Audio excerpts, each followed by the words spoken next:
উপকূলীয় দ্বীপ জেলা ভোলায় ঘূর্ণিঝড় রিমালের তাণ্ডব শুরু হয়ে গেছে। এর প্রভাবে বেড়েছে বাতাসের গতিবেগ, ফুলে উঠছে পানি। ভোলায় আবহাওয়া অফিস থেকে 10 নম্বর মহাবিপদ সংকেত দেখিয়ে যেতে বলা হয়েছে। ইতিমধ্যে ভোলার সর্বত্র বিদ্যুৎ সরবরাহ বন্ধ রয়েছে। ভোলা থেকে আশরাফুল আলম সজীবের পাঠানো তথ্যচিত্রে বিস্তারিত।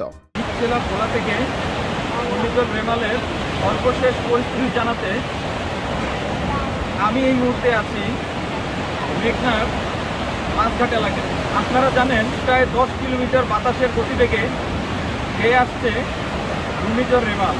ভোলার আবহাওয়া অফিস থেকে 10 নম্বর মহাবিপদ সংকেত দেখিয়ে যেতে বলা হয়েছে।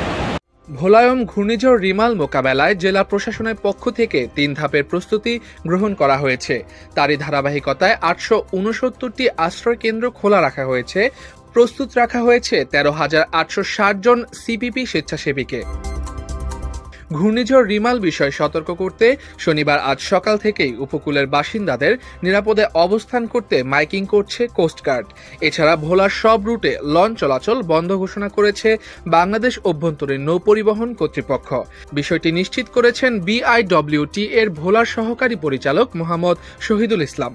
তিনি বলেন, বৈরী আবহাওয়ার ফলে দুর্ঘটনা এড়াতে ভোলা ঢাকা, ভোলা লক্ষ্মীপুর, ভোলা বরিশাল, ভোলা পটুয়াখালী সহ সকল রুটের লঞ্চ চলাচল বন্ধ ঘোষণা করা হয়েছে। পরবর্তী নির্দেশ না দেওয়া পর্যন্ত এই ঘোষণা বহাল থাকবে।